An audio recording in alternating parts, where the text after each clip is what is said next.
Hello, neighbor. I'm Robert Burns, and welcome once again to another edition of Sound Off Louisiana. And I would trust that our headline was very attention-grabbing to you, and it said, will Governor Edwards tell Jeff Landry, our Attorney General, to shut the F up in the same manner that at least Ronnie Jones, the chairman of his gaming commission, says that his office told Kathy Durbin to do when she insisted upon constitutional appointments to the State Police Commission. All right, we're going to give you the link for the feature that Sound Off Louisiana did on that. And if you go in and look at it, you will see me expressing frustration that the mainstream media does not cover such incredible quotes. It's paragraph 17 of Miss Durbin's lawsuit. And I told you that Jim Mustian is a far better journalist than that, and it was my own theory that he had been muzzled. And I had more than just a little bit to go on when I said that, trust me. And as many of you may know, I have put in commentary about what a tremendous loss it is. In fact, I referenced it at the last Sound Off feature we did, that Jim Mustian has gone on to greener pastures in New York. And I think we as citizens of Louisiana are going to be shortchanged on our coverage from the Advocate, because he was one more tenacious reporter that would go in and report on corruption, and he's now gone. But there's no need to cry over spilt milk. But I said all of that to say this. Jim Mustian would never have left just such a quote out. In fact, it would have been headlines, I can assure you.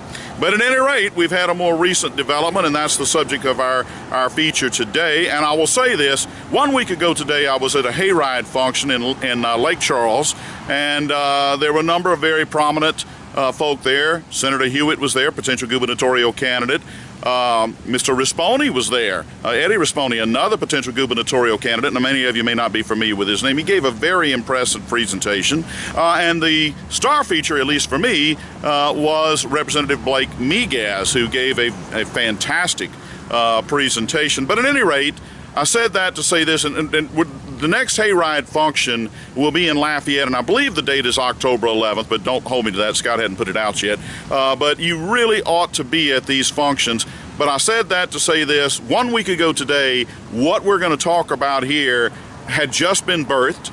And it was the talk, I mean literally on the individual conversations we had, it was the talk of the meeting. And that was Governor Edwards having circumvented the process that's supposed to be utilized for filling a vacancy on the Red River Water Commission. Or based on, let me check up in Shreveport, they would know all this by heart. The Red River Waterway District, and it, just like with the situation with the State Police Commission, there's a process to go through, and it's spelled out in the Constitution.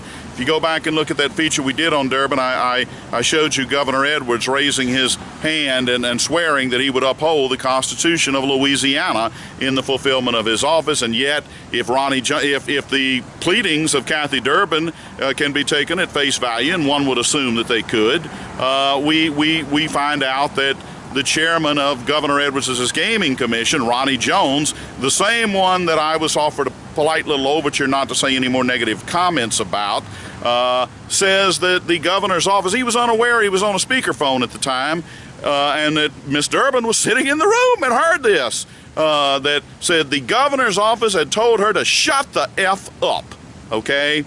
Well, now we got a little bit more heavyweight weighing in, and that being Jeff Landry, because what happened is there was a vacancy on this commission, and the proper bodies had recommended a young lady named Carolyn Prater, and from all accounts, she was eminently qualified to hold the position, and that would have been whom Governor Edwards should have selected, if you follow the Constitution, which he swore that he would do. But there's one little problem. It seems that Miss Prater's husband is a sheriff, whom you would think Governor Edwards would be in really tight with. This is getting very interesting because, as you know, it was the Sheriff's Association that pushed so heavily for Governor Edwards and all of his close family ties. My father's a sheriff, my brother's a sheriff, yada, yada, yada. I could give you, in fact, I will. We'll give you the clip from the very final appearance that Edwards made prior to being elected and having any debate, second to final, with Senator Vitter, and he touted all of his family relations of sheriff. We will insert that in right now. Let me tell you something. I am the brother of a sheriff, the son of a sheriff, the grandson of a sheriff, and the great-grandson of a sheriff. So, Miss Prater's husband is a sheriff, and apparently he has been quite condemning of Governor Edwards' criminal justice reform. And so Governor Edwards said, to hell with what this commission's recommend. I'm going to put who I want in, okay? In other words, to hell with the Constitution, all right? That's basically what he's saying, all right? You know, I'm God now. I've been elected governor. I'll do what I will. Remember, we have a blogger that recently put out a post that said, look, Edwards has turned into nothing but Jindal 2.0. But we know one thing about Bobby Jindal. We know one thing. If you said a little something that rubbed him the wrong way, he took retribution, okay? So there is some more evidence that Jindal 2.0 is there in the form of Governor John Bell Edwards. We've seen him stick with Jindal appointees, Mike Edmondson being the most noteworthy that blew up in his face, but there are numerous others. We saw how fast he got rid of Reverend Freddie Phillips. And what did he do? He appointed somebody in that place that has done what now? He has, according to state police, $175,000 of our taxpayer money has been stolen. By the way, I have my return receipt, okay, on the certified letter I sent him, and on September 24th, I have made a notation and I have let Richard Carbo know I'm going to make a public records request. I want to see where Governor Edwards, he has the power to do it, has reimbursed us for that $175,000. Because we're going to insert another little clip, very brief, where Reverend Phillips said, Governor, if you want to have integrity on the board, you won't do this. Let's insert that clip. The thing that really troubled me more than anything else, and I feel like this personally, is what I uncovered about things that went on the board. He's the one that reported the payroll fraud. Promoted all this stuff from happening. And I told Ms. Parmentier the same thing. I said, look, if the governor doesn't want integrity in his office and on his commissions, as it relates to the things that pertain to my industry, the auctioneer's industry, I uncovered the payroll fraud, the eyes here stuff, all the things that went on that was an embarrassment to not only our state, but my profession. But when it came down from Ms. Parmentier that there was been an overcommitment, you know, she waited at the last minute, so it happened. Well, we discovered the overcommitment at the end. I apologize to you. I don't know what more I can tell you other than we made a mistake. I had to fix the mistake, and somebody had to come off. Well, clearly the answer to Reverend Phillips's question, although it wasn't quite in the form of a question, Governor Edwards doesn't want integrity on these boards, okay? He is doing nothing but political patronage. That's what he did with the LSPC. It's what he's doing up here, and he's going to do it however he sees fit, irrespective of the Constitution. Well, it seems that one senator who would be expected to be an ally of Governor Edwards, namely Tarver, I don't know why I consistently we want to call him Carver when it's Tarver, but at any rate, he didn't like all this, and he was quite vocal about it. And Governor, we're going to give you links to other news features on this because it's been covered extensively and quite well, both by the Hayride. The original feature was an advocate feature by Dan Fagan, who previously wrote for the Hayride. He's an outstanding, I've met him at Hayride functions. He's an outstanding reporter. And there was an advocate article basically saying that, look, some people are upset about this. So what happened is Senator Tarver, along with Senator Beryl Peacock, requested an Attorney General opinion. And of course our Attorney General would be Jeff Landry. And the Hayride link that we're going to give you will also include a video of Attorney General Landry providing that opinion, which he did today, the 19th of September, up in Shreveport, no less, to a very receptive audience. I cut myself shaving, and I'm afraid that you may see a little. At any rate, to a very receptive audience because of the nature of the opinion.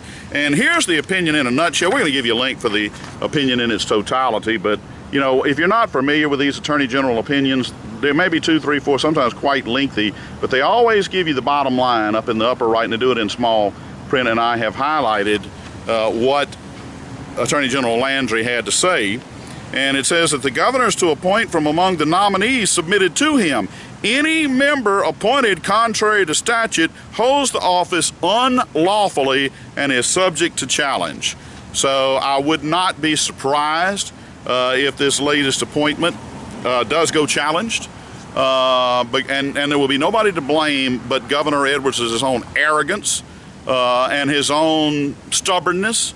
And when Senator Tarver, when what would be supposed to be an ally, is on the attack like this, because when Governor Edwards was asked for a quote on this, he said, "I don't quite remember my conversation with Senator Tarver, as my recollection is a little different than his." So they went back to Senator Tarver, who doesn't mince his words, and said, "What are your thoughts on that?" He said, "I don't give a sh." I didn't say it. I did say some other words, though, so I don't know why I'm holding off on that one. I don't give a sh what he says. I know what he said. So in other words, now we have Senator Tarver basically saying that Governor Edwards is calling him a liar, which would be something given that this whole honor code about I won't lie, cheat, steal, you know, the whole 9 yards thing he's made a mockery of.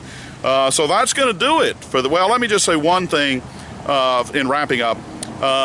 It'll be very interesting because, as I said, Kathy Durbin, the integral part of her lawsuit is that she was basically constructively discharged for trying to insist that the Constitution be upheld with regard to the appointment of those LSPC members. Now, you may remember when I did the Calvin Braxton feature, it's interesting because the Attorney General's office is under an obligation to defend the LSPC against these things that Kathy Durbin says transpired. And when I gave the Calvin Braxton feature, and by the way, very briefly, it'll be a few days now, it'll be a little while, but we are going to have one more incredible update on the Calvin Braxton situation. It is going to be fascinating. You won't want to miss it. But the State Police Commission, through counsel, filed a peremptory exception of no cause of action. And there have been 2 scheduled hearings for that exception to be heard. The first one was in June. That got pushed back to September. That one's now been pushed back to February the 11th, I believe, of 2019. But basically what they've asserted is that, hey, we didn't make these appointments. The governor did. And when I gave the Calvin Braxton feature, I kind of brought you up to keep speed on Kathy's lawsuit. And I said, there's a way to cure that. You just add the governor as a defendant. Because I do think that is an excellent point. It was the governor who made those appointments, just like he made this Red River Water Commission appointment. So Governor Edwards is looking like there may be a barrage of litigation heading right into the campaign for re-election for governor next year. And if so, there'll be, and notice Senator Kennedy weighed in on this in the hayride function as well. You know, and I think the smart money would say that by the end of the year, Senator Kennedy will announce, no guarantees, but I would figure he's going to announce as an opponent of Governor Edwards. And these little things are things that won't look so great for the governor, but there's a whole lot of others too. So that's what's going on. You're welcome to go look at the links, but now it's going to be very interesting. I'll pose the question. Governor Edwards, assuming that Ronnie Jones was accurate, that your office told Kathy Durbin to shut the F up, are you going to tell Attorney General Jeff Landry the same thing?